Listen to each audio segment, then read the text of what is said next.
les enseignements. Comme on se présente souvent, bien, nous sommes un couple qui partageons notre vie bien sûr commune en tant que couple, mais nous partageons aussi le ministère. On encourage vraiment les couples, même s'ils ont l'occasion, de se lever pour servir le Seigneur dans ces temps et se lever dans la complémentarité. C'est un grand plaisir. Alléluia.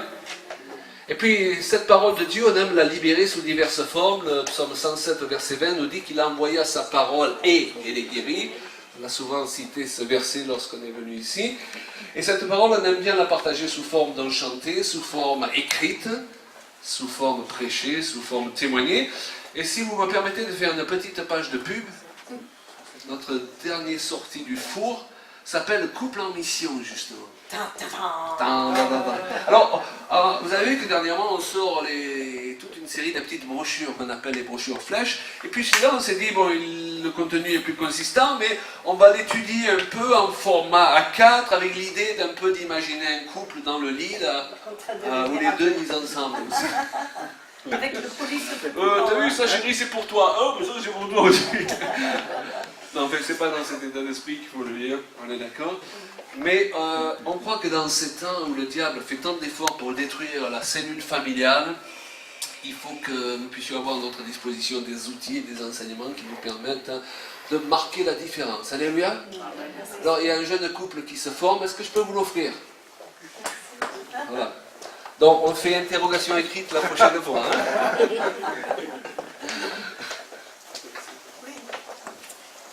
Alléluia. Quand Claudie m'a parlé de ce week-end et qu'on allait parler du royaume, eh bien, je trouve que c'est un thème tellement intéressant. On va aborder plusieurs sujets, on va discuter de la nécessité pour que le royaume fonctionne, il faut qu'on soit sûr de qui on est en Christ. Parce que vous avez déjà vu un peuple qui n'a pas d'identité, qu'on les a enlevé leur coutume, leur façon de faire, leurs racines. Et bien, c'est un peuple qui est détaché de leur destinée. Et dans le royaume de Dieu, on a besoin de comprendre le cœur de Dieu, le cœur de notre Seigneur Jésus, le cœur de notre roi. Alléluia. Vous êtes au courant que Jésus c'est le roi? Amen. Vous êtes au courant aussi que le prince d'Angleterre se marie demain? Ouais.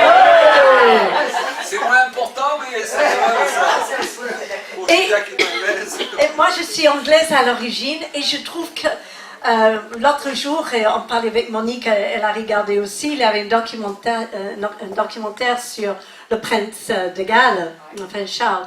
Et elle a trouvé ça intéressant. Pourquoi? Parce qu'il y a des principes de royaume. Je ne dis pas que tout ce qui est dans les royaumes existants, qui restent encore dans le monde, sont forcément des idéaux ou des exemples à suivre. Mais on peut comprendre quelque chose par rapport à d'être dans une monarchie. Hein? Jésus, il est notre roi, il est notre Seigneur. Et donc, nous sommes dans un royaume. Quel bon thème, vous avez choisi le bon week-end. Alléluia. Même si on a une réunion demain, au même moment que le prince se marie, on peut comprendre qu'il y a des règles dans le royaume que Dieu il a mis en place. Il y a un respect qu'on devrait avoir dans notre cœur vis-à-vis du roi, vis-à-vis de ses décisions, et qu'il a l'autorité suprême, qui n'est pas le cas d'ailleurs en Angleterre. Elle est plutôt une figure qui est là du cœur, mais pas elle n'a aucun pouvoir niveau gouvernemental ou de prendre des choix pour le peuple, même si elle peut faire savoir ce qu'elle pense. Et ça, je vous assure, elle le fait. Mais ce que j'essaie de dire, c'est que cette reine-là, elle a maintenant 92, 93 ans, quelque chose comme ça. Elle a quand même gardé le pays a gardé une affection pour cette femme qui a, je crois qu'elle a traversé, je ne sais pas combien de présidents et combien de premiers ministres britanniques, eh bien, elle est toujours là.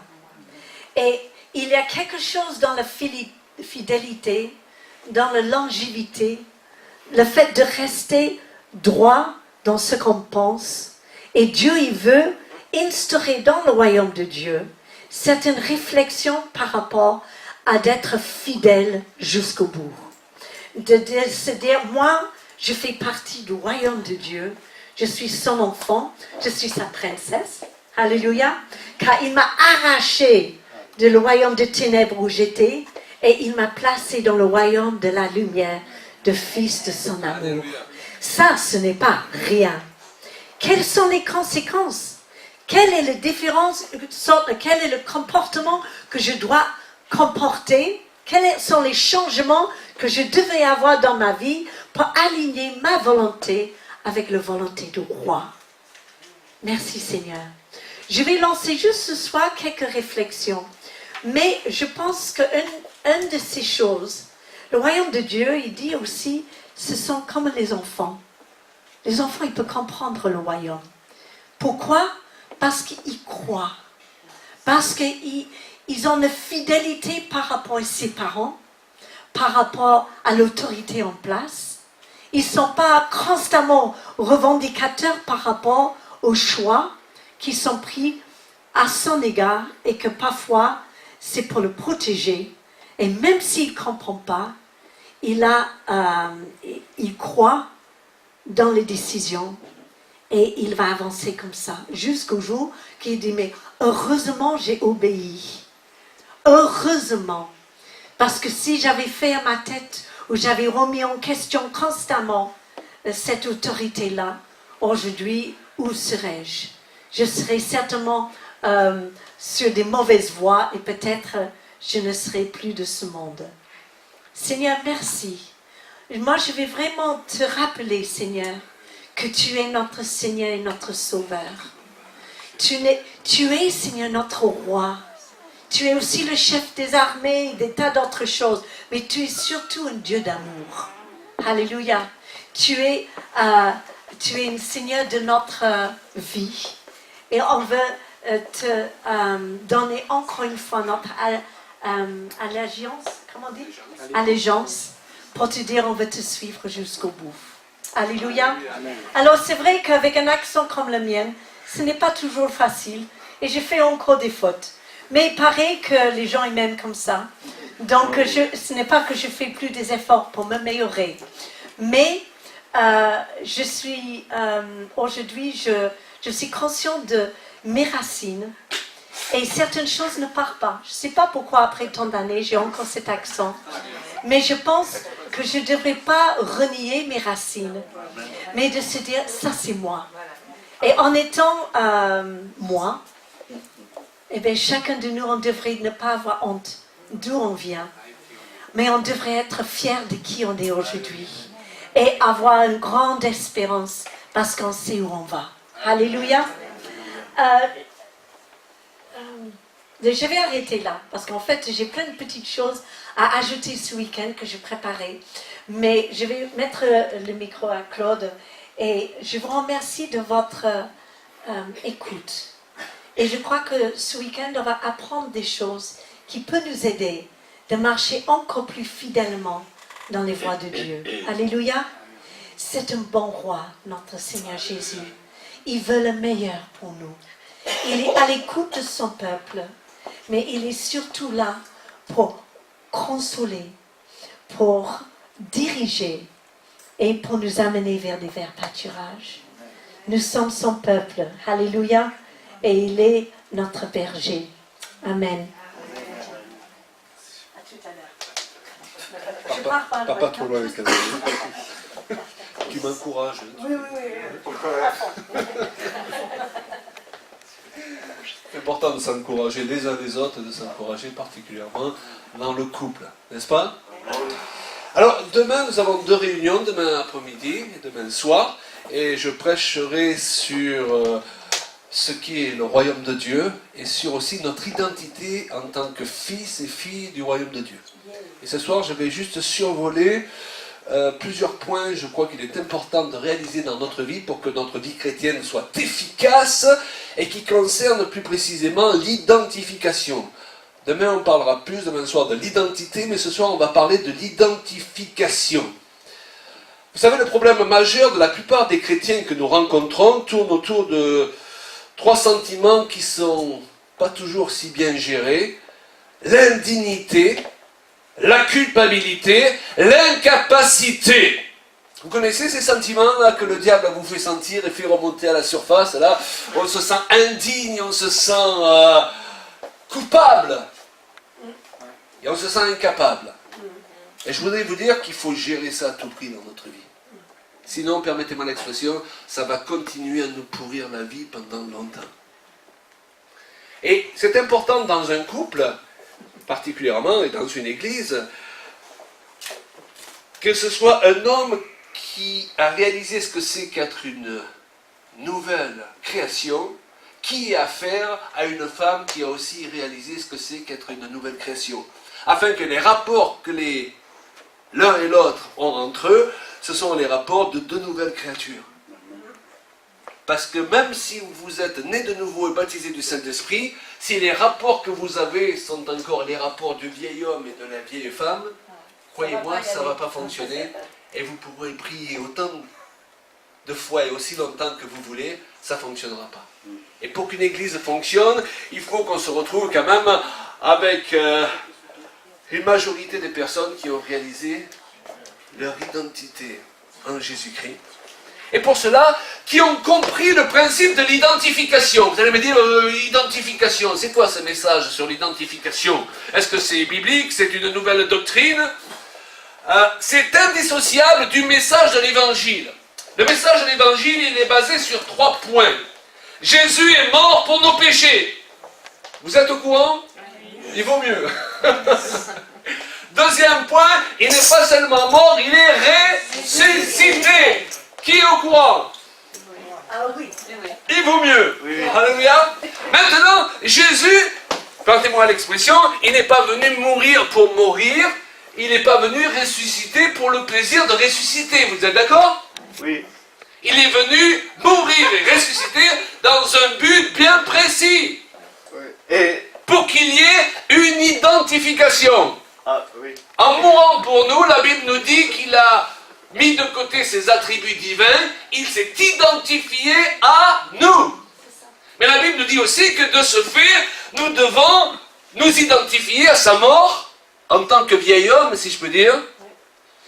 Et une fois ressuscité, ce que la plupart des chrétiens ont moins bien compris, c'est que maintenant, nous devons nous identifier au Jésus ressuscité.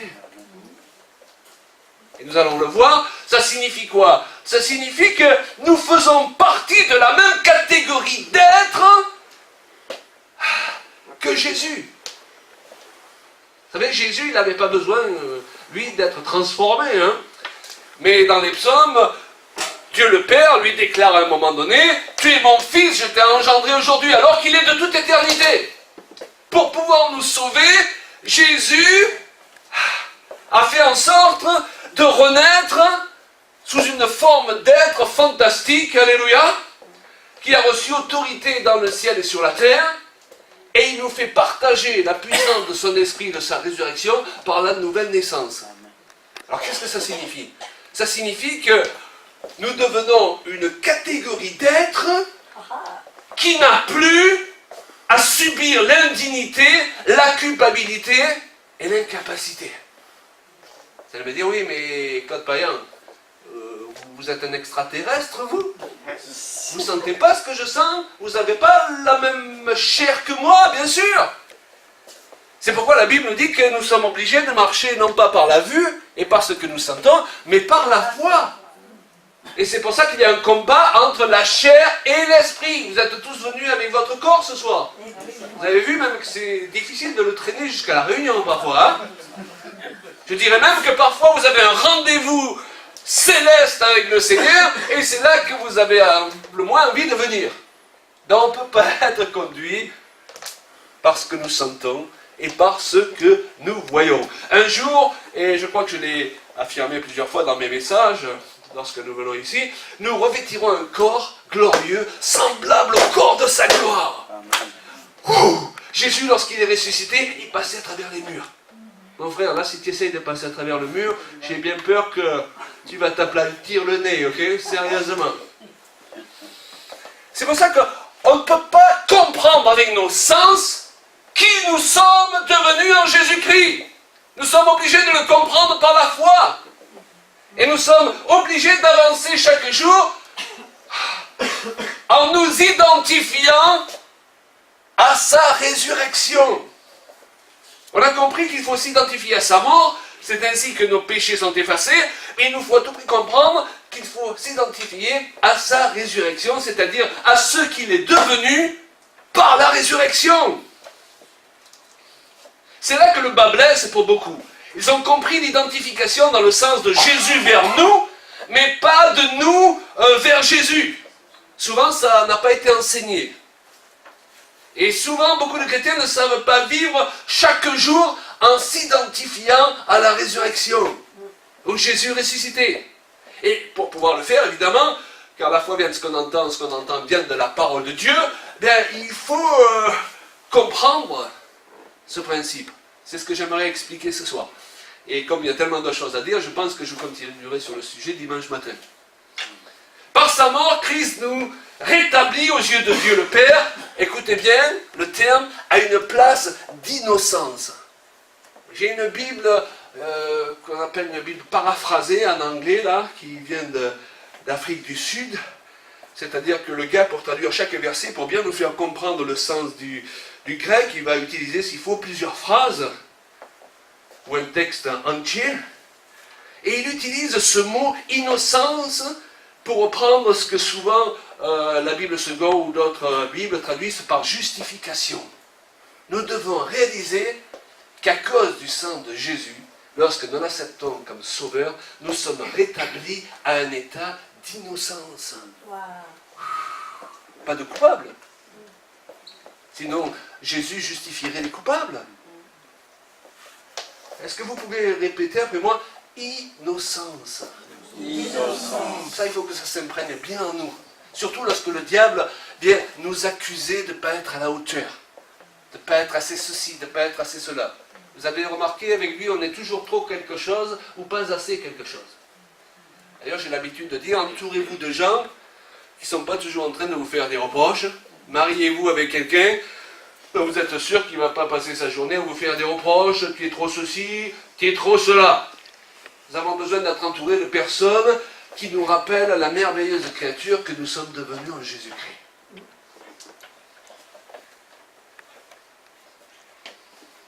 Le problème, voyez-vous, c'est que la religion, et je voudrais vous dire qu'elle soit catholique, qu'elle soit protestante ou qu'elle soit évangélique, la religion, elle cherche à nous planter, si vous me permettez l'expression, au niveau d'une place d'indigne et de coupable, là où le message de l'évangile, c'est que c'est réglé. C'est réglé par la mort de Jésus. Wouh! Le message de l'évangile n'est donc pas que je suis indigne, mais que j'ai été rendu digne. Et vous savez, nos religions m'encouragent et me prêchent parfois du haut de l'estrade que tu n'es jamais assez près, jamais assez digne, jamais assez pur. On va même dire, tu es encore un pécheur misérable. Alors que le message de l'évangile, c'est tout le contraire. Jésus n'est pas venu mourir pour effacer mes péchés, pour que mon statut reste pécheur encore après. Et quand vous croyez à entretenir des pensées d'indignité, en fait, vous faites de la religion. Et ça nous arrive à tous d'en refaire sans même s'en apercevoir. La religion n'aide pas à devenir meilleure. Elle ne peut nous aider d'ailleurs à évoluer, car elle nous rappelle continuellement ce que nous étions, au lieu de nous informer de qui nous sommes devenus. Amen. Si vous allez dans une église, excusez-moi, où tous les dimanches ou à chaque réunion, on vous rappelle qui vous étiez, au lieu de vous expliquer qui vous êtes devenus, changez d'église. Parce que nous sommes responsables de la nourriture spirituelle que nous acceptons de manger. L'homme ne vivra pas de pain seulement, mais de toute parole qui sort de la bouche du Seigneur. Non, c'est important, les livres que je lis. C'est important que les gens que je laisse m'influencer. C'est important, les gens que je laisse ou pas me critiquer même. Alléluia. Il y a beaucoup de gens, on n'a jamais osé leur dire, hé, maintenant tu arrêtes. Hein? Et maintenant ta prophétie à 2 balles, tu la gardes pour toi. Tu te prophétises dessus. Et moi, tu me laisses tranquille. Parce que la prophétie nous est donnée pour nous édifier. Et beaucoup de gens, ils n'ont pas compris ça. Ils croient être prophétiques dans les milieux charismatiques et évangéliques. Et en réalité, ce sont des critiqueurs qui vous rappellent continuellement vos incapacités au lieu de vous aider à vous propulser dans les nouvelles capacités que Jésus vous a données par son Saint-Esprit. Wow. Ce qui est logique, parce que le Saint-Esprit, il est venu habiter où? Hein? Voilà. Hein? Chez certains, il a même plus de place que chez d'autres.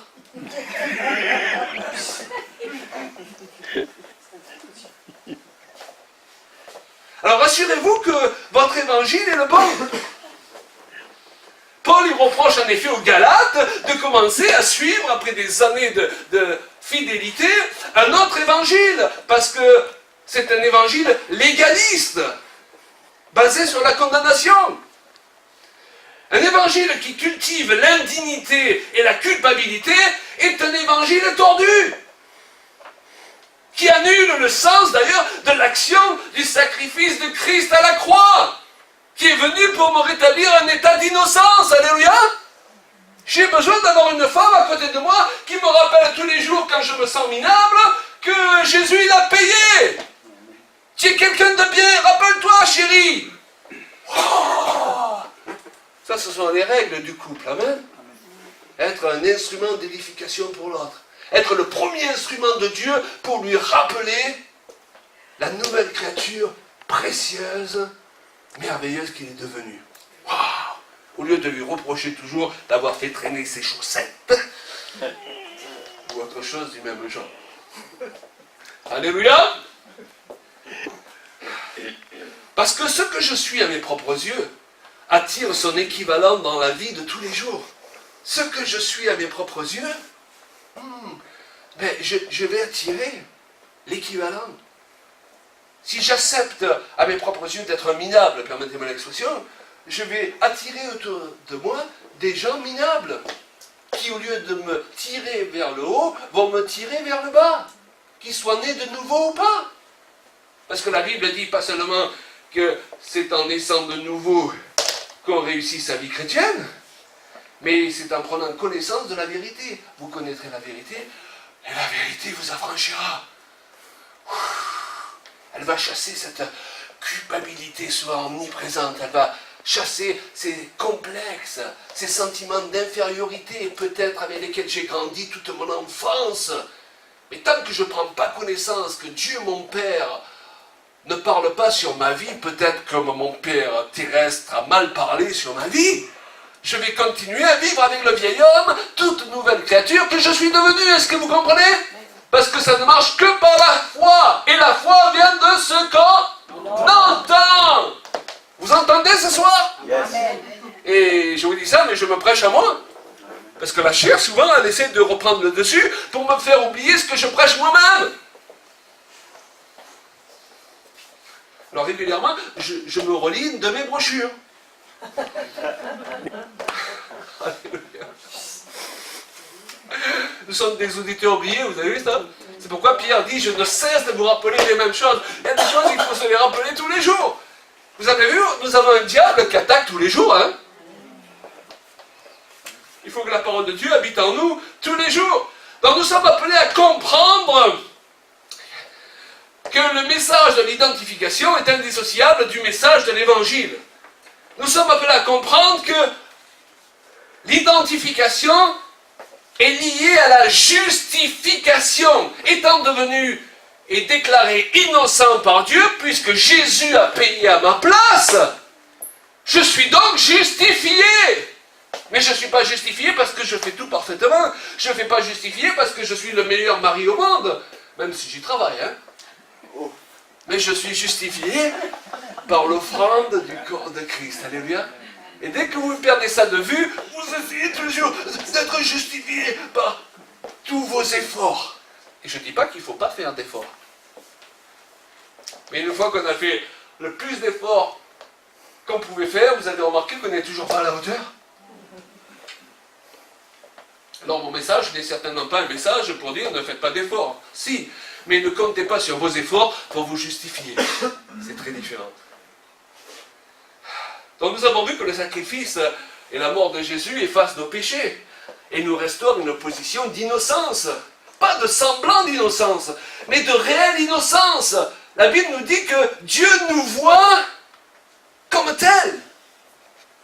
La Bible nous dit que nous sommes présentés comme justes et irrépréhensibles, non pas aux yeux des hommes, non pas aux yeux de ta femme ou de ton mari. Il voit bien, elle voit bien ce que tu fais imparfaitement dans la semaine, mais aux yeux de Dieu, qui nous regarde à travers le voile du sang de Jésus.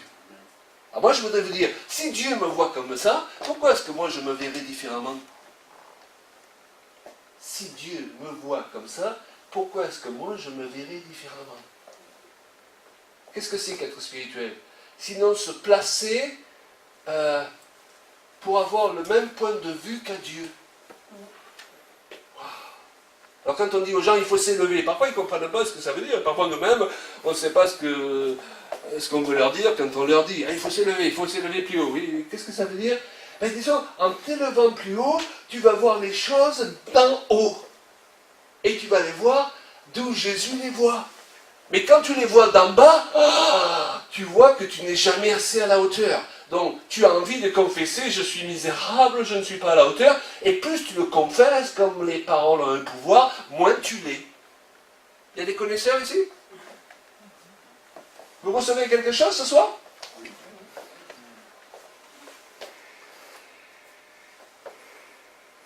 La compréhension de ces vérités est primordiale dans notre marche avec Dieu. Pourquoi? Parce que le diable est l'accusateur. Si je ne sais pas qui je suis, il va arriver à me faire croire que je suis qui je ne suis pas. Et quand je pense que je suis ce que je ne suis pas, je finis par faire ce que je ne suis pas supposé faire. Vous suivez toujours?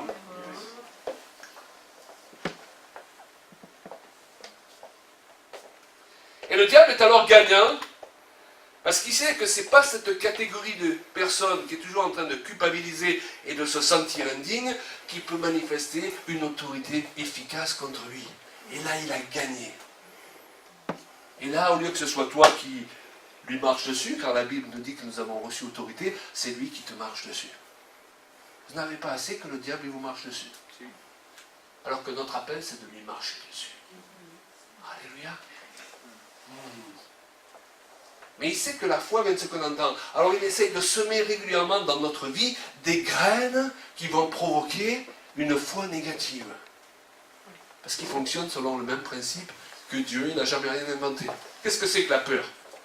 C'est mettre sa foi dans des raisons d'avoir peur, au lieu de mettre notre foi dans des raisons de ne pas avoir peur. Et ça fonctionne de la même façon. Alors je sais que peut-être des gens vont dire ce soir, mais on parle trop de l'homme là, au détriment de Jésus. Alors il est exact que dans certains milieux, l'homme prend trop de place suite à des enseignements déséquilibrés. Moi je ne suis pas pour tous ces titres, appelez-moi apôtre, appelez-moi ceci, appelez-moi cela. Je crois qu'il faut qu'on reste humble, et ce qui est important, c'est de savoir qui on est. Et quand on sait vraiment qui on est, on n'a pas besoin de le proclamer à droite et à gauche. Mais on va marcher dans l'assurance de l'onction que Dieu nous a donnée, et surtout on va en faire la démonstration. Alléluia.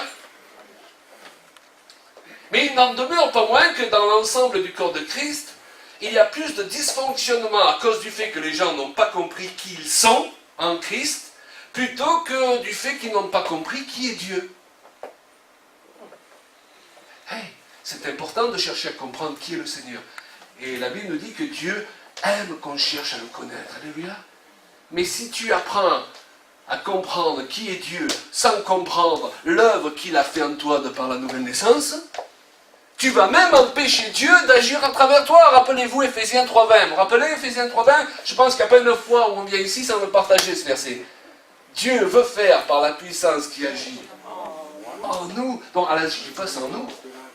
Donc Dieu a besoin de nous. J'ai besoin de Dieu, mais Dieu, qu'est-ce qu'il est bon le Seigneur.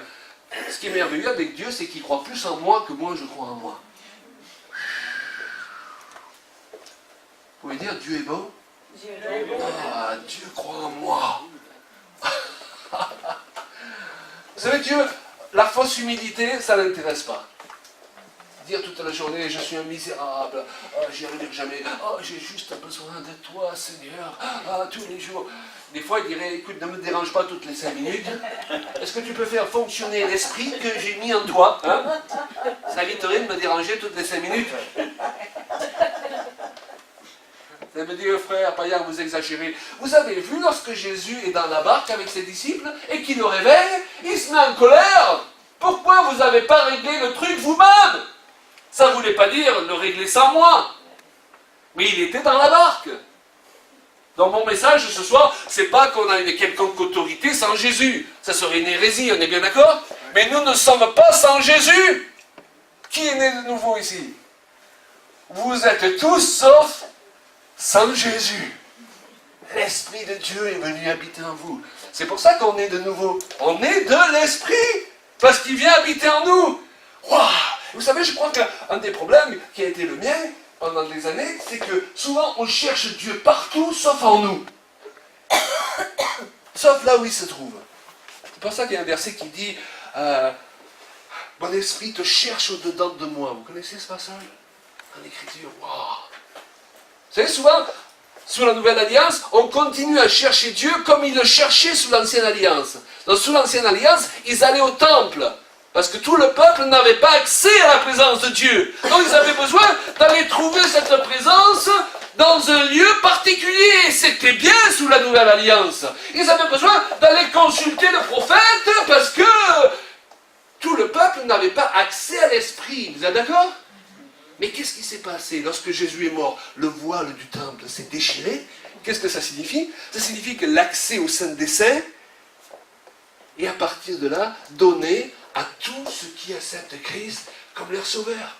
Et c'est pour ça que Paul dira, maintenant, ceux qui sont conduits par l'Esprit de Dieu sont fils de Dieu. Alors, ça ne veut pas dire que si on n'arrive pas à être conduit par l'Esprit de Dieu, Dieu nous rejette. Non.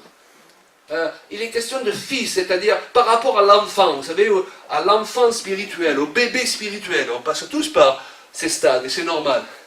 On passe du stade d'enfant spirituel au stade de fils et de filles lorsqu'on apprend à entendre Dieu pour nous-mêmes. Ça ne veut pas dire qu'il ne faut pas des prophètes, ça ne veut pas dire qu'il ne faut pas des prophéties, mais je l'ai développé, je crois, ici plusieurs fois, et c'est un point très important. Dieu va d'abord me parler sur ma vie avant de parler à tout le monde. Parce que Dieu est poli. N'est-ce pas? Il y a des gens, parfois, ils viennent vous donner une prophétie, et vous dites là, mais d'où ça sort ce truc? Alors, si vous pensez d'où ça sort ce truc, dites-lui, pour l'instant, tu la gardes pour toi, la prophétie. Moi, elle ne me concerne pas. Par contre, si l'Esprit de Dieu rend témoignage à votre esprit, parce qu'il a commencé à travailler votre esprit dans ce sens-là, Dieu a commencé à te parler dans la chambre, dans la rue, dans ta voiture, sur un point particulier, tu n'es pas sûr, mais ça revient, tu arrives encore à l'église, et on parle là-dessus, où il y a une prophétie dans ce sens, tu dis, oui, l'Esprit rend témoignage à mon esprit. Et là, je ne suis pas conduit parce que je suis devenu un chrétien influençable par le dernier qui a parlé le plus fort. Si on enseignait plus ça aux enfants de Dieu, il y aurait beaucoup moins de problèmes de manipulation dans les églises. Au nom de ce qu'on appelle parfois des dons de l'esprit, qui sont souvent à revoir, ok? Vous savez pourquoi? Parce que là où est l'Esprit du Seigneur, là se trouve la liberté. Wow. Vous savez comment vous savez que quelqu'un vous aime? Parce qu'il respecte votre liberté. Vous savez comment vous savez que votre femme vous aime? Parce qu'elle respecte votre liberté. Elle ne vous étouffe pas. Vous savez comment vous savez que votre mari vous aime? Parce qu'il respecte votre liberté. Même s'il n'est pas d'accord avec tout. Il n'est pas sur votre dos toute la journée. Gna gna gna gna gna. C'est me parler en langue de certaines chrétiennes, ça. Gna gna gna. Alléluia. Moi, j'aime bien qu'on respecte ma liberté. Je ne sais pas vous, si je viens dans une église, j'ai pas envie qu'on commence à me sauter dessus. Bon, alors, tu viens à la réunion d'après, on t'inscrit, donne-nous. Hé, relax, là, je viens juste te voir. Après, oui, je pense que c'est bien de s'investir dans une église, alléluia. Mais justement, où je me sens dans la Liberté. Parce que là où est l'Esprit du Seigneur, se trouve la liberté. C'est pourtant simple l'évangile, vous êtes d'accord? Pourquoi on l'a compliqué à ce point? Vous comprenez, quand on ne comprend pas ces vérités-là, on se retrouve même en danger dans l'Église même qui doit nous aider à trouver notre liberté. Parce que les voleurs de liberté, il y en a beaucoup dans les églises.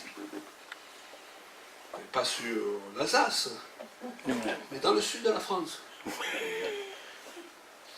Alors s'il est exact que dans certains milieux, l'homme prend trop de place, suite à des enseignements déséquilibrés, il n'en demeure pas moins que dans l'ensemble du corps de Christ, nous avons plus de problèmes avec l'évangile du misérabilisme qu'avec l'évangile de la prospérité. Même s'il faut trouver un équilibre entre les deux, je suis bien d'accord avec vous. Alléluia. Mais l'évangile du misérabilisme, au cours de l'histoire, il a eu beaucoup plus d'influence.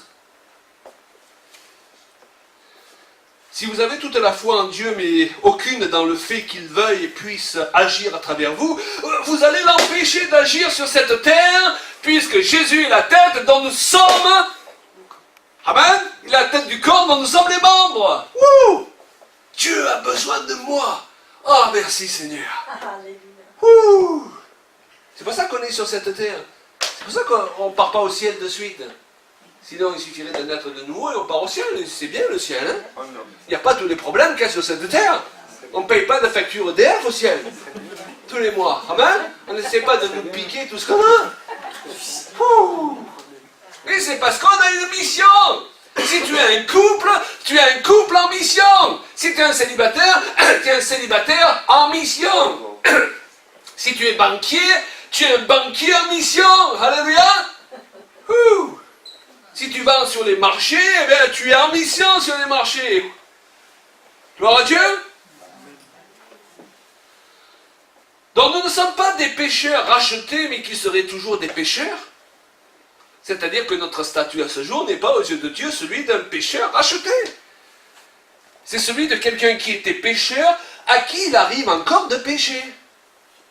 Mais mon statut, quand au ciel on dit qui c'est Claude Payan, on ne dit pas c'est ce pauvre Claude Payan, pauvre vieux. Et lorsque Paul il s'adresse aux chrétiens, et ils ne sont pas tous parfaits, il ne leur dit pas, et aux pauvres types qui sont à Éphèse, là je voulais vous dire que il les appelle les saints, justifiés par l'offrande du corps de Christ. Hein? Je crois que je l'ai dit plusieurs fois. Donc, vous n'avez pas besoin d'être canonisés, les amis. Vous avez déjà été canonisés lorsque vous avez accepté Jésus comme sauveur. Et il n'y a rien à rajouter. N'est-ce pas, Saint Paul? Yes. Alléluia. Donc nous étions auparavant des pécheurs, mais une fois rachetés, nos péchés lavés, nous ne sommes plus désormais des pécheurs. Ça veut dire, mais il m'arrive de pécher, frère Payan. Oui, mais tu sais ce passage dans 1 Jean qui dit, celui qui est dans le Seigneur, il ne pêche plus. C'est une mauvaise traduction. La vraie traduction, c'est, il ne pratique plus le péché. Il y a une différence entre quelqu'un à qui il arrive encore de pécher et quelqu'un qui pratique le péché. Je ne sais pas pour vous, mais depuis que je suis une nouvelle créature, je ne me lève pas le matin en cherchant qu'est-ce que je peux faire pour pécher. Alors qu'avant de connaître le Seigneur, oui. Il y a d'autres personnes qui, comme moi.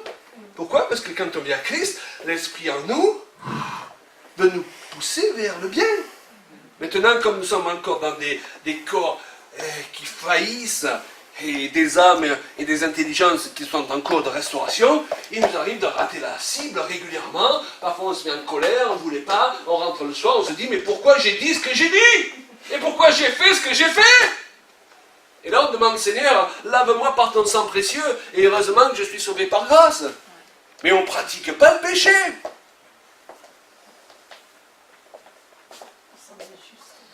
Alors ne dites pas je suis un pécheur, non. Parce que si tu le confesses, c'est ce que tu vas faire. Pécher. Parce que les paroles ont un pouvoir. Dans notre statut, c'est juste. C'est très important de se définir clairement. Pourquoi? Parce qu'on ne peut pas être à la fois pécheur et juste. pour l'efficacité de notre vie de prière et de notre vie tout court, qui en dépend d'ailleurs, il faut clarifier ça rapidement si ce n'est pas encore fait. Car la Bible dit, approchons-nous avec assurance du trône de la grâce. Mais elle dit ailleurs que Dieu n'exauce point les pécheurs. Alors c'est embêtant. Seigneur, est-ce que tu peux m'exaucer, moi misérable pécheur? Dieu dit, tu lis la Bible ou pas? Toi-même tu viens de dire que je ne peux pas t'exaucer parce que tu es un misérable pécheur.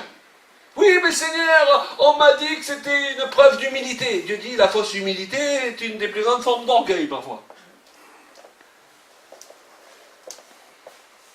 Approche-toi en mettant en évidence le sacrifice de mon fils. Honore le sacrifice de mon fils, en acceptant ce qu'il a accompli. Et approche-toi comme un innocent. S'il y a quelque chose à régler, règle-le, repens-toi. Et puis après, approche-toi, lavé par le sang précieux, comme un innocent. Wow. Et Dieu, il te regarde, il ne voit plus le péché. Il ne voit plus l'erreur. Merveilleux, ça. Oui, mais les autres, ils la voient toujours. Mais les autres, c'est pas Dieu. C'est pourquoi dans la vie, il ne faut pas dépendre du regard des autres. Vous avez remarqué ça? Que quand on dépend du regard des autres, les autres se retrouvent à un moment donné à décider ce que va être notre vie pour les 10 prochaines années. Alors oui, les bons conseils, on doit les prendre en considération, mais que les gens qui ne comprennent pas comment fonctionne le pardon et la restauration de Dieu, je ne peux pas les choisir comme mes conseillers. Vous comprenez? Sinon, ils vont me ramener continuellement au vieil homme, alors que moi, ce dont j'ai besoin, c'est que vive l'homme nouveau tous les jours. Et chaque fois qu'il s'éteint un peu, j'ai besoin de le rallumer, ou d'avoir autour de moi des gens qui le rallument. Alléluia. Donc, entourez-vous bien. Faites attention de qui vous entourez.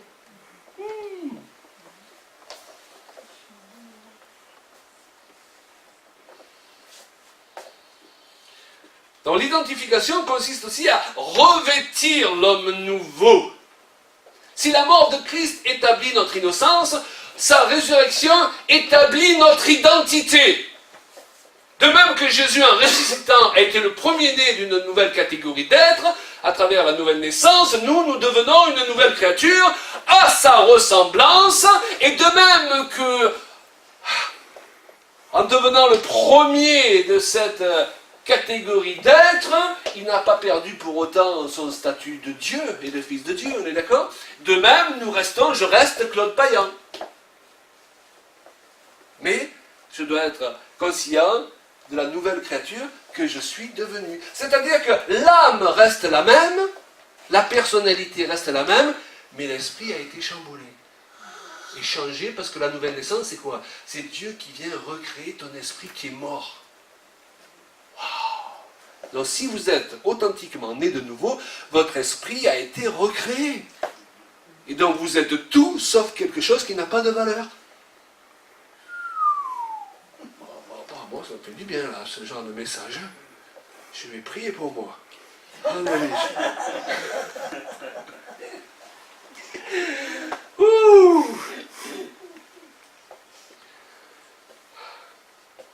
La Bible nous encourage, oui, je sais, on ne comprend pas tout, le côté technique. Mais il y a une partie, vous êtes d'accord avec moi, on comprendra que quand on sera au ciel. Comment l'Esprit de Dieu peut venir et recréer mon esprit. Excusez-moi, je ne peux pas vous expliquer ça techniquement ce soir. Je ne peux pas vous expliquer non plus comment la Terre tourne. Ça ne l'empêche pas de tourner. Vous êtes d'accord? Bon. C'est pourquoi nous sommes obligés de marcher par là. Wow. Mais la Bible nous encourage dès lors à nous revêtir de l'homme nouveau, au lieu de chercher continuellement à se dévêtir du vieil homme. Et là, il y a une réalité très importante à comprendre. Vous savez quel est notre défaut parfois? C'est que nous sommes obsédés par essayer de nous dévêtir du vieil homme. Alors que le vieil homme, il est supposé perdre tout son pouvoir lorsqu'on se revêt de l'homme nouveau. Je vais développer ça un peu plus. On n'est pas donc supposé se sanctifier en faisant des efforts continuels toute la journée ou en résistant à la tentation d'une manière obsessionnelle, comme le font tant de chrétiens. Et là, c'est encore l'erreur de la religion que de nous encourager continuellement à changer ça, à rectifier ça, à arrêter ça. Oh, Et souvent, plus on essaie, moins on y arrive. Il y a des connaisseurs? Vous voulez dire, Claude Payan, qu'une fois né de nouveau, on n'a pas changé ses mauvaises habitudes? Non, non, c'est pas ce que j'ai voulu dire. Non, bien sûr. Il est nécessaire qu'on voit la différence entre avant et après. On est bien d'accord? Mais c'est la manière dont on s'y prend qui va faire toute la différence. Si on cherche toujours à se vider, ça ne fonctionne pas. Parce que selon le principe biblique, c'est en travaillant à se remplir qu'on se vide automatiquement. Je vais vous donner peut-être un exemple un peu cru. Déjà une traduction, la traduction à laquelle je faisais allusion tout à l'heure, la paraphrasée en anglais, rend le passage de Colossiens 3:8, où Paul dit de renoncer à la colère et à l'animosité par You can flush your thought with truth. L'idée de cette traduction est d'évacuer les fausses pensées en libérant des pensées de vérité. C'est en libérant la puissance des pensées de vérité, en se nourrissant comme ce soir de pensées de vérité, en les méditant chaque jour, que les mauvaises pensées s'en vont automatiquement. Alors que je peux passer toutes les journées à essayer de me débarrasser des mauvaises pensées sans jamais y arriver. Vous comprenez? C'est comme avec votre conjoint. Si vous aimez votre conjoint, vous développez cet amour et vous n'avez pas besoin de résister toute la journée aux adultères, que je sache. Ça n'a pas de pouvoir sur vous, parce que cet amour évacue naturellement les mauvaises pensées. Alléluia. C'est pourquoi la Bible nous dit de rechercher de plus en plus cet amour. Amen. Il y a un passage dans l'Écriture, vous savez, on l'a développé à Marseille l'autre jour.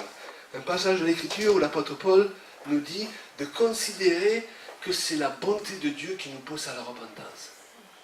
On l'a lu plusieurs fois ce verset, mais un jour je l'ai médité et ça me fait comprendre quelque chose. Vous savez, on a parfois cette notion dans les milieux évangéliques, pour venir à Jésus, il faut en prendre plein la poire. Il faut que tout s'écroule autour de nous. Et c'est vrai que Dieu parfois est obligé d'agir quand on en arrive à ces extrémités, parce que beaucoup d'entre nous, nous sommes très têtus.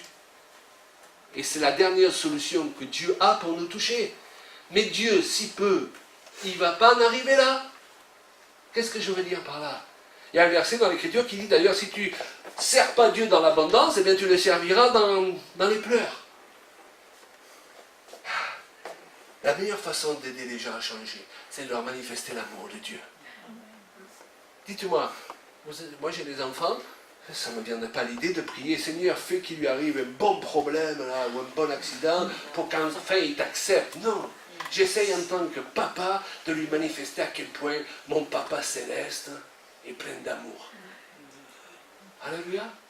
C'est là où beaucoup de pères passent à côté du problème, parce qu'ils font des reproches au lieu de manifester qui est Dieu leur Père, pour que leurs propres enfants puissent comprendre qui est Dieu le Père.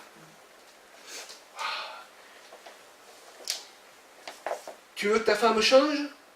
Fais des actes d'amour que très peu de maris font pour elle. Au point que la bonté de Dieu, ou la bonté que tu manifestes de sa part, la pousse à la repentance et de dire, oh ce gars, je veux changer pour lui plaire. Tellement il vaut le coup. Amen. Et vice-versa dans l'autre sens. Vous comprenez ce que veut dire ce verset? Et les versets comme ça, on les lit à tout à l'heure, oui, la bonté de Dieu te pousse à la repentance. Mais il y a une vérité profonde. Le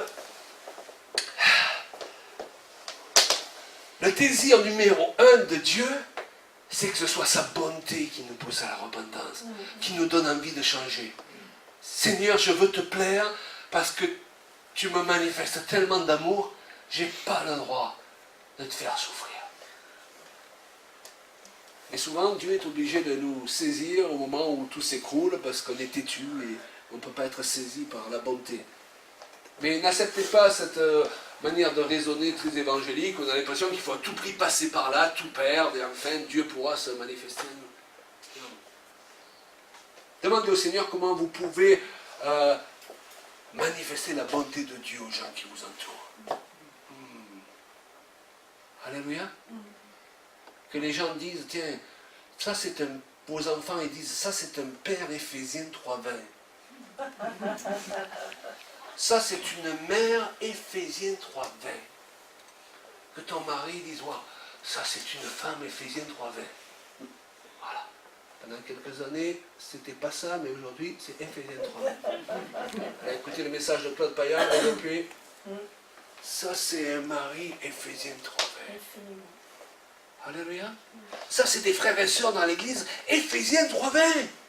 Je sais que quand je viens, ils n'ont pas parlé derrière mon dos. S'ils ont quelque chose à me dire, ils vont me le dire à moi. Ils ne vont pas d'abord parler à tous les autres et c'est moi le dernier qui l'apprend. Vous comprenez pourquoi? Parfois on n'a pas la gloire de Dieu parce qu'on a une mentalité qui n'est pas glorieuse. Ce qui fait venir la gloire de Dieu, c'est d'avoir une mentalité glorieuse. Si vous travaillez à devenir des hommes et des femmes, Éphésiens 3:20, aussi imparfaits que vous êtes, Dieu, il va vous faire récolter ce que vous semez. Il va vous donner de l'Éphésiens 3:20. Amen. Qui veut récolter de l'Éphésiens 3:20 ici? Ouah, dans vos finances de l'Éphésiens 3:20, dans la santé de l'Éphésiens 3:20, dans votre couple, dans les rapports avec vos enfants de l'Éphésiens 3:20. On le dit. Or, Dieu peut faire par la puissance qui agit en nous, oui, par sa bonté, infiniment au-delà de ce que nous demandons et pensons. Tu conçois quelque chose et ce qui arrive, c'est encore mieux ce que tu as conçu. Tu dis, chérie, après 40 ans de mariage, oh, t'as jamais été aussi super. Hein, ça, c'est Éphésiens 3:20. Hein?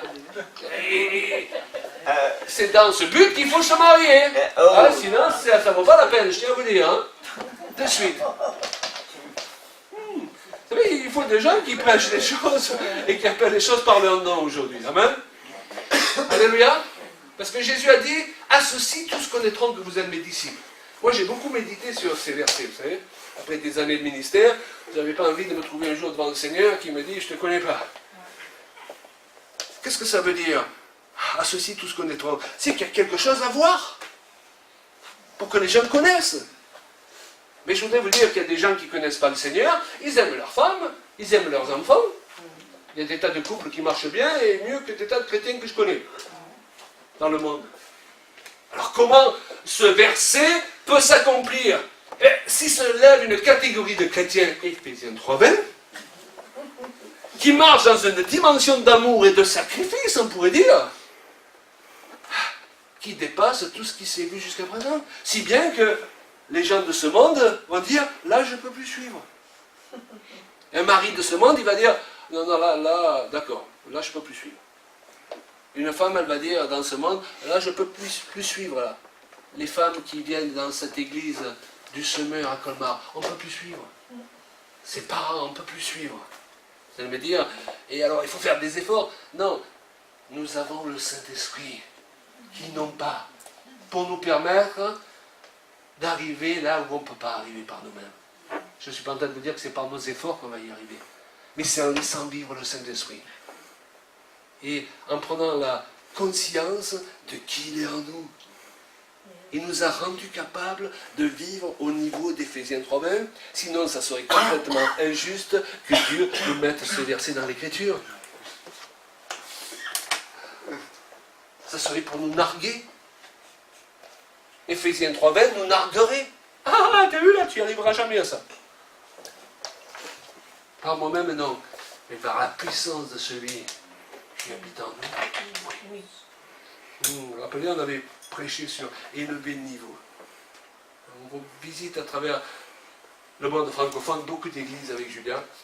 On aime le corps de Christ, mais on sait que il n'y a pas à s'inquiéter, Jésus ne revient pas cette nuit. Il vient chercher une épouse qui fait envie. Alors un jour, il va regarder son épouse du ciel et il va dire oh, qu'est-ce qu'elle est belle. Papa, père, je ne peux pas rester plus longtemps. Il faut que j'aille la chercher. Là, il dit ah, il lui manque encore quelques trucs quand même. Là, allez, on va encore travailler dessus. Alléluia.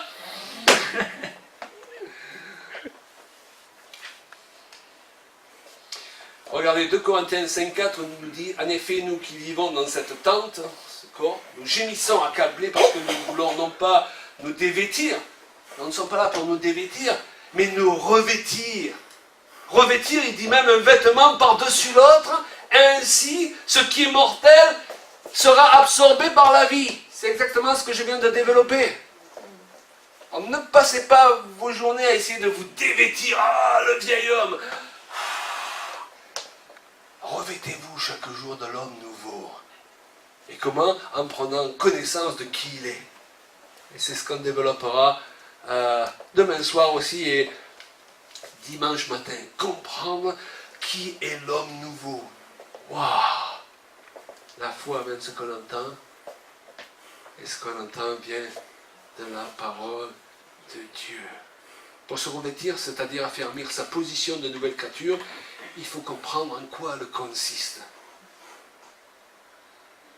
Si on vous dit suivez-moi sous la pluie, mais avant cela, on vous dit prenez un imperméable. Mais vous ne savez pas ce que c'est un imperméable. Vous risquez de prendre de mauvais vêtements. Vous allez vous retrouver avec la pluie. Hein? Et bien parfois, c'est ce que vivent beaucoup de chrétiens. Ils se revêtent, mais ce n'est pas le bon vêtement. Donc ça ne protège pas de la pluie. Donc, il faut comprendre ce que c'est un imperméable. Ce que c'est une nouvelle créature. Parce que tout marche par la foi. Et la foi vient de ceux qu'on entend, donc plus précisément de ceux dont on prend connaissance. Est-ce qu'on prend connaissance de certaines vérités ce soir? Oui. Alléluia. Moi aussi d'ailleurs en prêchant, ça me donne envie de travailler encore plus dessus, à me revêtir. Alléluia. Ah! Ouh! Shamaya kabarabaya sutoro de shanda. Ouh! Est-ce qu'elle est glorieuse? C'est ça les questions qu'il faut se poser. Cette nouvelle créature-là, qui c'est? Est-ce qu'elle est glorieuse? Est-ce qu'elle est forte? Est-ce qu'elle est faible? Est-ce qu'il faut qu'elle ait gardé les complexes de l'enfance? Est-ce qu'elle doit prier en pleurnichant? Ou avec autorité? Elle est complexée ou décomplexée? Correspond-elle à l'image que donnent tant de chrétiens? Ou est-ce que c'est quelque chose d'indifférent? Vous savez que beaucoup de chrétiens, je ne dis pas ça méchamment, j'en ai fait partie, ils font peine. Les gens du monde souvent nous disent on ne veut pas venir dans vos églises parce que vous nous faites peine. À la rigueur, vous avez les mêmes problèmes que nous, on ne voit pas pourquoi on viendrait dans vos églises pour juste ajouter aux nôtres. Donc vous comprenez qu'il faut qu'il se passe quelque chose au sein du corps de Christ pour que les gens ils aient envie de venir. Alléluia! Ils voient des nouvelles créatures qui ont revêtu l'habit de nouvelles créatures et elles ne passent pas inaperçues, ces personnes.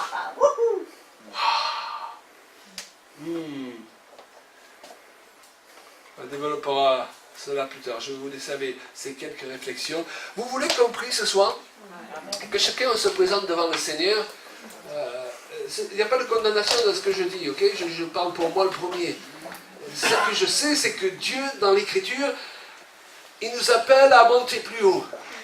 Et ce que je vois dans la plupart des lieux que je visite, c'est qu'on est encore trop bas. On ne va pas arriver à monter plus haut par nos propres forces, mais alléluia, nous avons le Saint-Esprit. Et nous ne sommes pas des créatures de seconde catégorie. Quand on est devant une situation sans solution, la solution, elle doit venir, elle doit arriver. Si on n'y arrive pas seul, on doit avoir suffisamment de frères et sœurs remplis du Saint-Esprit pour nous aider, pour provoquer la solution. Amen. Oh, alléluia. Moi, je crois à cette église-là. C'est pour ça que la soixantaine passée, je n'ai pas l'intention de prendre ma retraite au niveau du ministère, ok? Voilà, parce qu'il y a tellement à faire. Gloire à Dieu. On continue, on voyage, n'est-ce pas? Le Seigneur renouvelle nos forces, alléluia. Et je vais vous encourager à rentrer dans la carrière que Dieu vous a tracée à vous aussi. Et plus pas de traîner la patte. Je suis dans la carrière. Oh, je cours dans la carrière de l'apôtre Paul, alléluia. Oubliez vos échecs d'hier, oubliez vos déceptions d'hier, oubliez ce qui n'a pas marché, oubliez chaque fois que vous n'avez pas été à la hauteur hier. On a eu tous des échecs, on a tous eu des déceptions, on a tous eu des rêves qui se sont envolés en fumée. Mais ce n'est pas le temps de vivre avec le passé, ce n'est pas le temps de regarder au vieil homme, certainement pas, mais ce n'est pas le temps de regarder au vieux chrétien qu'on a été aussi. C'est le moment de regarder la nouvelle créature que nous sommes. Et ce qu'on n'a pas pu vivre hier, bien qu'on puisse le vivre aujourd'hui. Et c'est une mentalité à revêtir. Vous savez, lorsque les années passent, parfois les gens disent « Oh, maintenant on a un certain âge, je sais. » Hey, nous, aujourd'hui, on fait des choses qu'on n'a jamais osé faire avant. Quand on était jeune, on dépendait trop du regard des autres. Vous savez, qu'est-ce qu'il va penser, lui? Et aujourd'hui, ben, il pense ce qu'il veut. Alléluia. Amen. Gloire à Dieu. Seigneur, je te prie pour chacun ce soir. Je sais que tu aimes ces hommes et ces femmes que tu as rachetés par le sang précieux de l'agneau. Nous savons combien les pièges du diable ont voulu agir par la tristesse, la dépression, l'échec dans la vie de plusieurs pour les empêcher de comprendre qui ils sont en Jésus-Christ. Nous savons, Seigneur, que l'accusation a frappé plusieurs personnes. Peut-être que quelqu'un est venu ce soir et toute cette semaine, tu as été accusé. Le diable a mis quelqu'un sur ton chemin et c'était même pas une personne mal intentionnée, c'était même quelqu'un qui pensait faire bien, mais ça a été accusation. On t'a rappelé ce que tu voulais oublier. Il y a quelqu'un ce soir, toute cette semaine, où chaque fois que tu essayais d'éviter cette personne ou cette catégorie de personnes, hop, ça revenait sur ton chemin. C'est comme si le diable il avait un plan là pour que tu finisses pas la semaine en bon état, ok? Et ce soir, le Seigneur, il veut te dire à quel point tu es précieux et à quel point les projets qu'il a formés sur toi sont des projets d'espérance, d'avenir. Waouh! Et je vois quelqu'un aussi qui a mis une vision sur l'étagère. Et le Seigneur dit que c'est le moment de ressortir les visions. Et je sais que tu as déjà entendu des paroles sur ce sujet. Peut-être tu es un peu blasé ce soir parce que tu les as déjà entendues. Mais le Seigneur dit que ce soir, il veut faire écho dans ton cœur. Il veut que cette parole fasse écho comme quoi le temps est venu. Alléluia. Et je vois cette main qui à la fois la tienne et n'est pas la tienne. Parce que toi, tu ne peux pas le faire par tes propres forces. Et c'est la main de Dieu. Il te soulève. Et tu reprends cette vision qui était sur cette étagère. Et le Seigneur dit que tu vas t'élancer dans cette carrière qui est ouverte en courant. Et puis, tu ne vas pas spécialement faire plus qu'avant ou autre, mais ce qui n'a pas marché hier, ça va se mettre à marcher. Parce que tu vas l'aborder avec un autre état d'esprit. Prenez un temps quand on se présente devant le Seigneur. Oh, béni sois-tu, Seigneur. Les personnes qui sont venues ce soir, ce message est pour vous. Vous ne saviez pas que vous aviez un rendez-vous. Moi-même, je ne savais pas si j'allais prêcher ça ce soir. Mais vous avez un rendez-vous avec le Seigneur parce que le Seigneur sait à quel point les pics, les paroles qui ont été des épées qui nous ont percés. Je vois quelqu'un, ça a commencé dans l'enfance, et puis tu as cru que ça allait s'arrêter après, puis ça a continué dans le cadre de la famille, et puis tu as cru que ça allait s'arrêter, et ça a continué dans le cadre du travail, et tu as cru que ça allait s'arrêter, et ça a continué dans l'église. Et tu as dit, Seigneur, je suis fatigué là maintenant. Et ce que le Seigneur veut te dire, c'est que si tu reçois sa parole, une seule parole de Dieu, si tu te revêts de cette parole, une seule parole de Dieu, elle engloutit tout ce flot de paroles. Ce flot que le diable il a essayé d'envoyer contre toi pour t'empêcher de réussir ta destinée. Et le Seigneur ne se repent ni de ses dons ni de son appel. Et ce soir il est là et ses yeux sont des yeux compatissants, des yeux de Père sur toi. Il y a quelque chose de bon pour toi sur le chemin. Et Dieu veut que tu le saches. Et Dieu prononce des paroles positives sur toi. Des paroles de vie.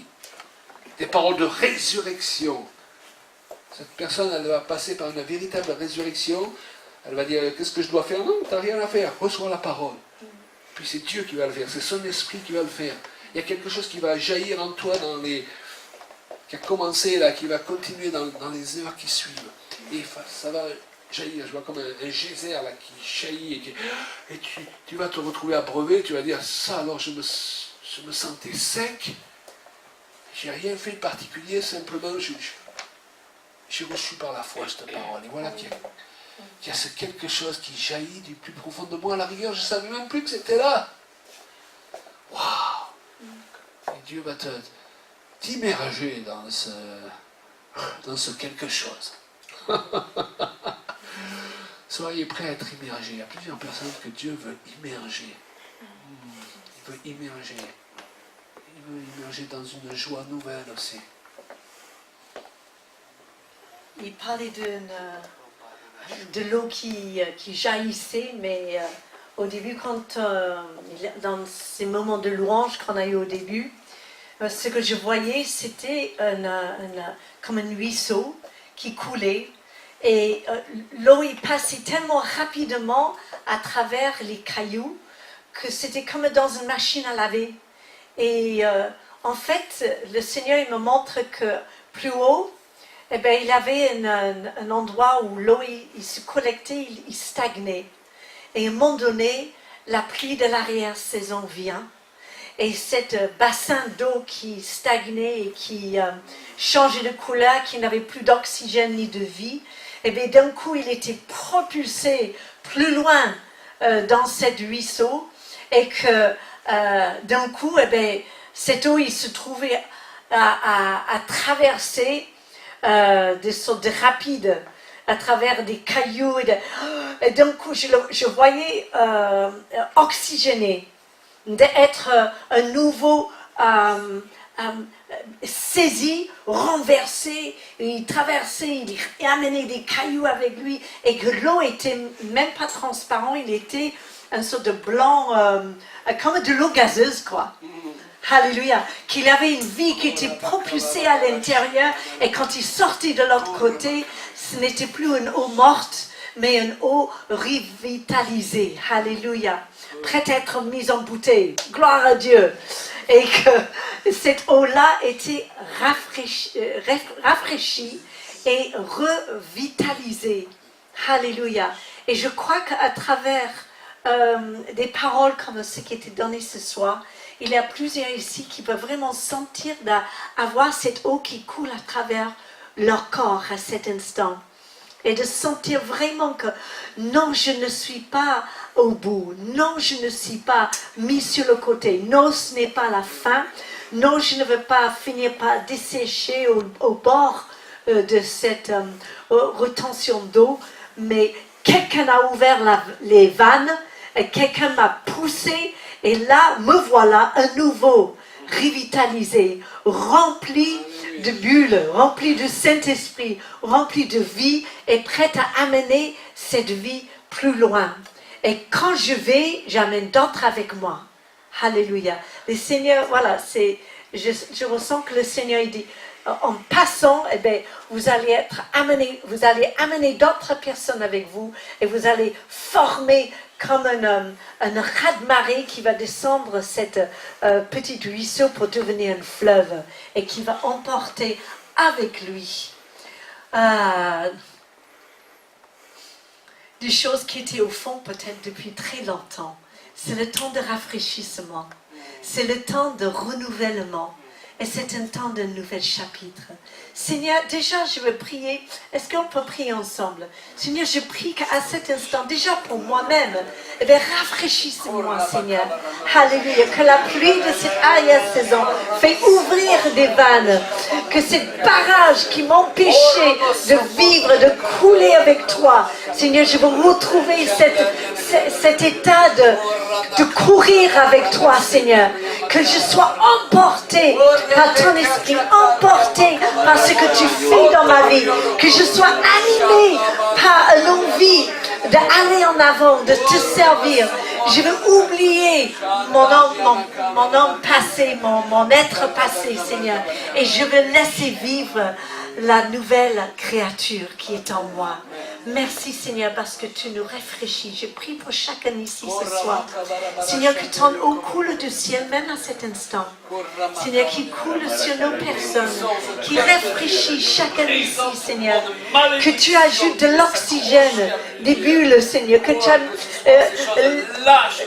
libères sur nous, Seigneur, le Saint-Esprit qui ravive, Seigneur, même des cellules fatiguées, les corps fatigués au nom de Jésus. Oh, alléluia. Qu'on soit fortifié dans notre être intérieur, comme en Éphésiens 3, 17 à peu près, il disait voilà, que dans votre corps intérieur vous soyez renouvelés, alléluia, dans l'homme intérieur, et bien que l'homme intérieur soit fortifié ce soir au nom de Jésus et qu'on puisse approcher à ton trône avec assurance. Merci Seigneur, merci Seigneur, avec assurance au nom de Jésus. Amen. Alléluia, gloire à Dieu. Avant de terminer encore. C'est très important de prendre au sérieux ce qui est prononcé lorsqu'on bénit, lorsqu'on brise le pouvoir des malédictions dans les vies. Hein. Ces malédictions, c'est quelque chose que le diable veut qu'il nous suive et qu'il fasse foirer notre vie. Okay, ça nous suit. Mais rappelez-vous une chose, le diable, ce qu'il arrive à suivre, c'est le vieil homme. La nouvelle créature, il ne peut pas suivre. Elle court trop vite. Ok? Donc là aussi, il y a des choses qui se règlent toutes seules, sans avoir toujours besoin de 3 heures de prière. Ça n'empêche pas que demain, nous prierons, nous ferons l'onction de huile à ceux qui le désirent, peut-être dans l'après-midi ou le soir, ou les deux, on verra, on essaie de ne pas faire une règle absolue de tout cela. Si je vous dis de prendre au sérieux, c'est parce que tellement de gens parfois assistent à une réunion, ils trouvent que c'est une bonne réunion, mais ils ressortent, ils s'attendent à ce que rien suive obligatoirement. Ils se sont habitués à ce qu'il n'y ait rien qui suive. Et je voudrais vous donner cet exemple où il y a quelque temps on était sur Bordeaux et il y avait un couple qui a demandé simplement à être béni. Je ne sais même pas comment on a prié, on a béni, on a peut-être brisé une malédiction. Pour vous dire, je ne connais pas les détails. Et ça faisait 10 ans qu'ils étaient ensemble et les parents de elle ne voulaient pas parler depuis 10 ans à son mari parce qu'il était marié à la mairie. Okay. Elle avait la mère donc d'elle était en fauteuil, elle ne marchait pas. Les parents étaient aussi des gens qui avaient une très mauvaise relation entre eux. Un mois après, on reçoit le fils aussi. Le fils qui avait coupé communication avec sa mère, plus ou moins. Et on reçoit un mois après un courrier de ces personnes. Dans la semaine, les parents les ont invités, après 10 ans, à venir passer Noël avec eux. Le fils a recommencé à parler à sa mère. La personne qui ne marchait pas s'est remise à marcher dans la semaine, alors qu'on n'a pas prié pour la guérison. Je veux dire, c'est la parole qui est libérée. Okay? J'ai rarement reçu une lettre comme ça. Elle avait vécu 20 ans auparavant un mauvais divorce, si bien qu'il y avait de l'argent qui lui revenait, qui était bloqué. L'argent a commencé à se décoincer dans la semaine, après 20 ans. Ça fait Et vous beaucoup. voulez savoir... C'était Éphésiens 3:20, non? Éphésiens 3:20, hein. Et vous voulez savoir la cerise sur le gâteau? Ces gens pour qui on avait prié pour leur couple, ne savaient pas qu'on était en train de sortir cette brochure sur le couple.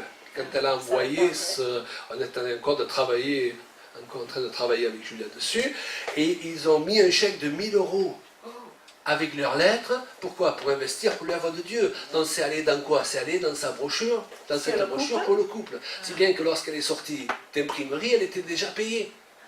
Ça c'est spirituel, ça. C'est pas normal. Au-delà de ce qu'on peut imaginer. Vous comprenez? Dans le monde spirituel, ces gens ne savaient même pas qu'ils ont été bénis dans le domaine de leur couple. Ils devenaient un instrument pour permettre à d'autres couples d'être bénis parce qu'ils ne pouvaient pas savoir qu'on travaillait spécialement sur ce... Waouh! Ça c'est Dieu! Ça c'est Éphésiens 3:20. Ok? Mais je veux dire, on ne leur a pas crié dessus pendant 3 heures pour chasser des démons, on n'a pas, ok? On a juste prié comme ce soir. Donc ce que je veux dire, c'est, rappelez-vous que la Bible dit que les Hébreux, à un moment donné, ils reçurent la parole de Dieu, mais elle ne leur servit de rien parce qu'ils ne trouvaient pas la foi. Soyez dans la foi. Amen? Ne dites pas, ça n'a pas marché hier, donc ça ne va pas marcher aujourd'hui. Nous sommes dans des temps nouveaux, où il y a des choses qui n'ont pas marché hier, qui vont se mettre à marcher aujourd'hui. Et c'est pour ça que Jésus reviendra chercher son Église, parce qu'il va y avoir de belles choses qui vont se passer. Amen. Je vais ajouter juste ce couple, parce qu'on a appris tout ça après. C'est qu'en fait, leur vie était dans une sorte de... ils stagnaient, c'est exactement le mot en fait.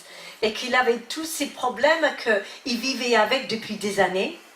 Et quel chagrin que les parents ne parlent même pas à ton mari. Je veux dire, c'était compliqué. Mais à un moment donné, ils ont dit, on ne peut pas rester comme ça. Il y a un blocage, il y a une malédiction quelque part. On va demander la prière pour notre couple pour que les choses changent. Donc en fait, la première chose, c'est qu'ils se sont levés pour chercher une solution. Ils n'ont pas juste continué d'accepter un état qui était inacceptable à vivre à long terme. Et j'ai aussi oublié un détail, c'est Éphésiens 3:20, c'est que elle a précisé dans aussi la lettre que le papa qui avait 85 ans et la maman avaient des rapports chien et chat. Et que depuis des années, il recommençait à dire des paroles. Depuis ce moment-là, mais après des années, c'est vrai. Il recommençait à dire des paroles douces et gentilles à son épouse. Donc il y a des démons qui ont quitté à un moment donné. Ils étaient là, ils ont quitté, la personne n'a même pas compris pourquoi il arrivait ça. C'est une accumulation quand même qui fait qu'on sait que c'est pas un hasard ça. Donc il ne faut pas accepter certains états, de chercher la face de Dieu, parce qu'il y a une clé, il y a quelque chose qui peut changer. Et, mais le meilleur est devant, il n'est pas derrière. Alléluia. Exact. Quoi que soient les bonnes choses que vous avez vécues dans le passé, quels que soient les échecs que vous avez eus, de toute façon, le meilleur pour l'Église de Jésus-Christ est devant. On ne va pas vivre avec notre passé. Amen.